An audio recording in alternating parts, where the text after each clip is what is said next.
You and I are going to make a couple of paperweights, but we're not going to use the normal sort of mould. We're going to use something that you have probably got in the house right now. I hope you are well. This is Rocket Rose Art and my name is Jeff. And yes, we're going to make a couple of paperweights. Now you can ask, who uses paperweights? Who cares about them? We're an electronic society. Everything now is on a laptop or a phone. Who uses paper anymore? Well, I do. I use a lot of it.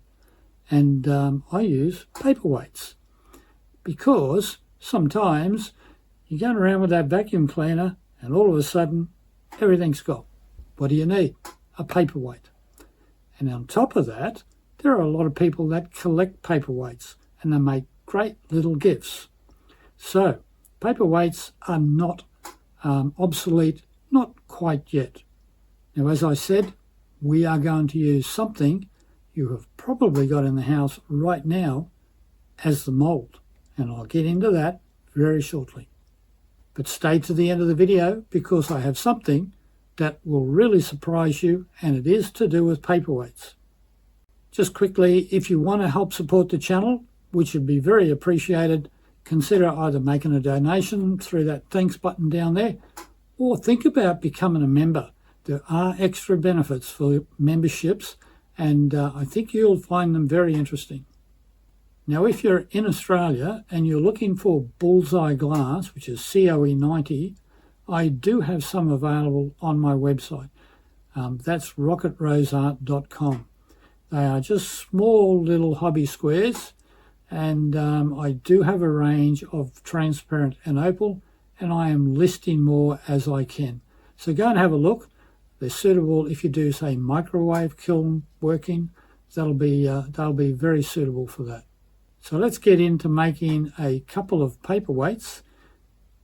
But remember, wait to the end because there is something I think you'll be very surprised with. As far as design, it's quite simple actually. First thing is the glass you use. You can use coloured glass obviously, but basically it's pretty much any bottle or anything that's made of glass that you can melt down. So that's the first aspect of the design. Second is the mould that you use. Now this is just a cup that I got in a cheap shop, but it's a nice thick bodied cup, but it has a very sort of traditional cup shape. But I also have ones that are square, and you may find something else. So that's probably the second part of the design. And the last thing would be what you do to it after you've melted it all down. I'll show you what I do to it a bit later. You may have a better idea. So design, as far as design, that's about it. For each paperweight, one item of glass. Do not mix items together. So even though they're both clear, don't mix them together. Everything in here is one COE. That is probably something quite different, and you'll find pretty much anything of this nature will have a different COE. And if you mix them together, you're going to end up with cracks. In fact, I haven't got one at the moment, but there's a bottle that you can get. Mine was for coffee. They had a glass lid as well with a plastic seal on it, so you had the glass lid and the glass bottle. I made the mistake of putting it all together. And what I got cracks because the lid was obviously a different COE to the actual bottle itself. So limit yourself to just all the glass in one item. Do not mix them together. If you do, you're going to end up with cracks.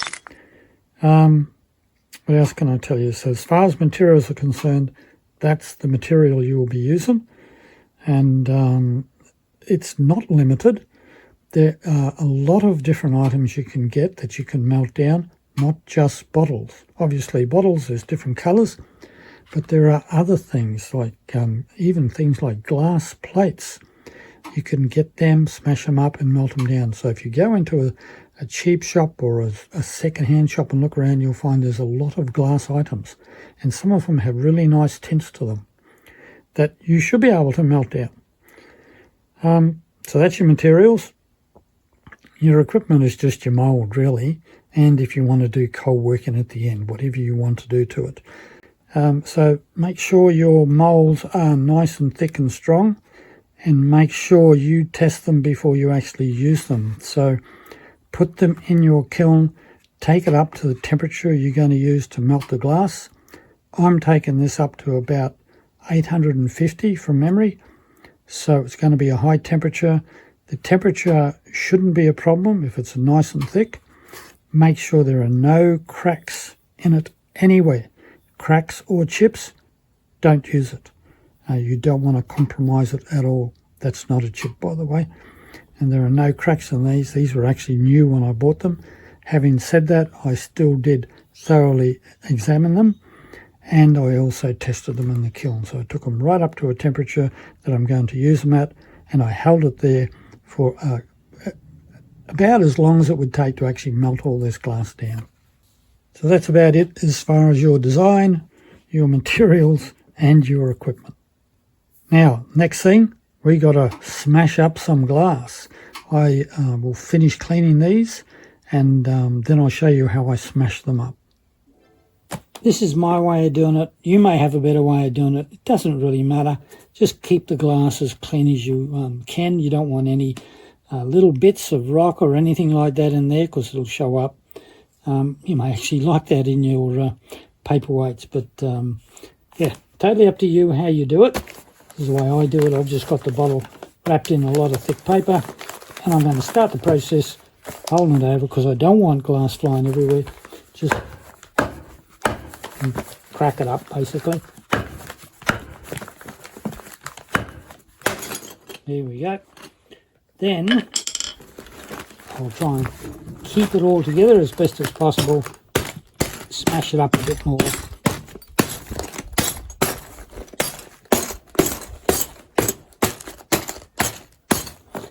And that's it. Basically, I'll just keep smashing it. Don't want all the bigger pieces into small pieces. And that's it. Easy done. So there we have our bottle all broken up. I do still have larger pieces here, which I will break up a bit further. So I'll actually take them out, put them in a bit more paper, and just break them up a bit further. I don't want them to be really small, but I've got to pack this into a cup basically, and I want to get as much as I can into that cup. So smaller is better. Smaller may introduce more bubbles. It doesn't matter in this case because it's only a paperweight, and you don't want dust. You don't want really fine glass. You just want chunks and pieces of glass. So I'm going to go and finish breaking up all these bigger pieces. Then I'll do the other bottle, and then we'll come back and we'll fill the moulds. Now I've selected out the larger pieces of glass, and that's really all I'm interested in. Don't want those small pieces because they'll tend to make it a bit milky. And considering that the bottom of this is going to be the top of the paperweight, I don't want to put a lot of small stuff in the bottom there and end up with a very milky surface. I want it to be as clear as possible. Now this cup has got a good layer of boron nitride in it. I have used it once. I'm going to use it again without recoating it, and it should be fine. So it's really just a matter now of putting all of this glass in this cup and layering it up. And I haven't come across any real secret to this.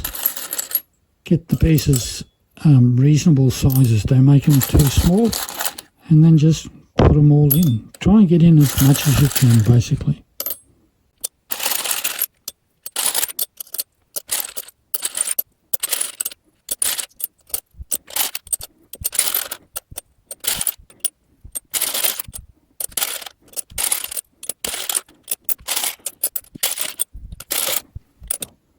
Okay, now try not to have them hanging over the edge. You don't want anything hanging over the edge, but fill it as much as you can.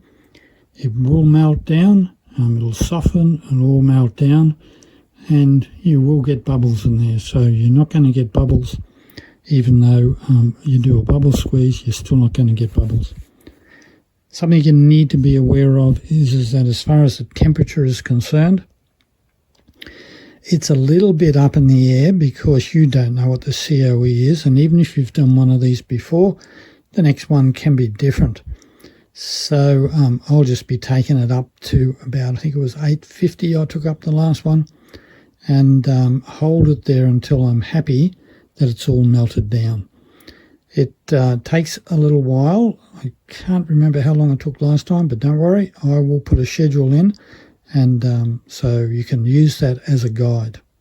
Now all of the leftover glass I'm going to throw out because I can't use it in another paperweight, and I can't think of anything else to use it for, but you may have some idea for using that into something, maybe a little miniature paperweight. Now something to mention here is, with the smaller bottle, when I whacked it, it literally exploded into a lot of small pieces. So I must add a bit more tension in it than the other one. So make sure you cover it well when you do this. You don't want glass flying all over the place, even if you're outside, because sure as heck, one day you'll be walking out there barefooted and you'll find those little bits. So that's about the only thing that you need to be aware of, I think, here, other than don't cut yourself. And even though I've covered the glass thoroughly with newspaper, and it's pretty thick, I still wear eye protection while I'm doing this, because you just never know. So we'll get these into the kiln and we'll turn them into paperweights.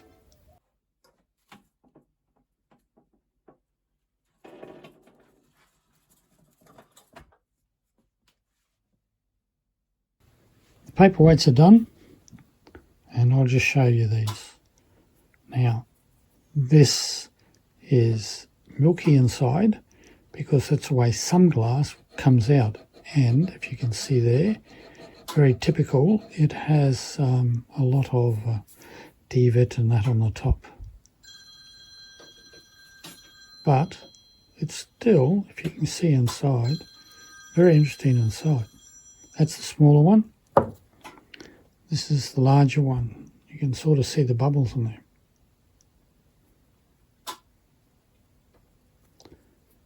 Okay, now that's the two we just made.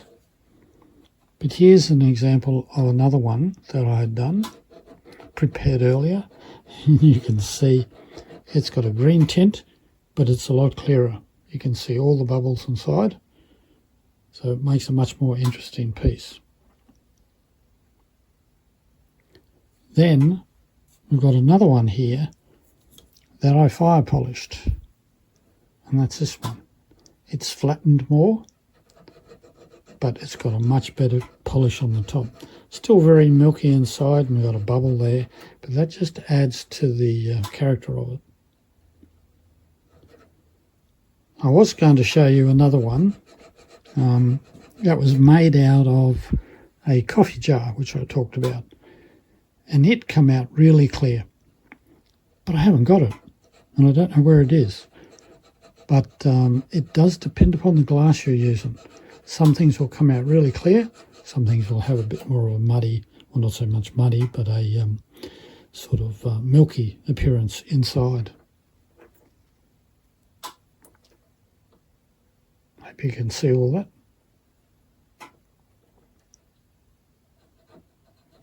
Now, something interesting. You're wondering how much glass is required. Well, I'll weigh these for you.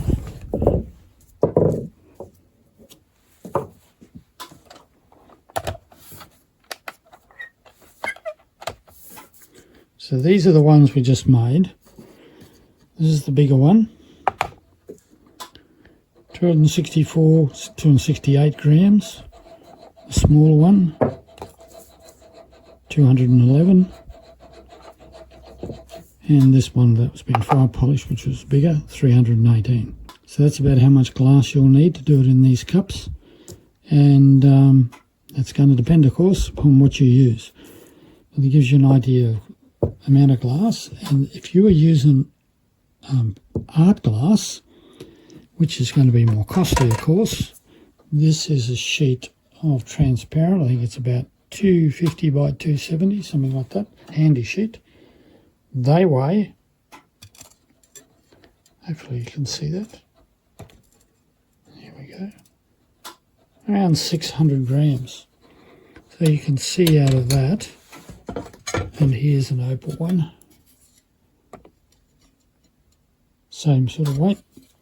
See out of that, if you use your art glass, you're going to need roughly one of those sheets per paperweight. It does make it more expensive because, depends upon the colour you use and what you're using, and using scrap that you can't use any other way. Over here in Australia, that sheet of glass is probably $30, $35 or more. So it does make it more expensive for a single paperweight, but you will get much better paperweights. Now, I did promise a surprise at the end, and here it is.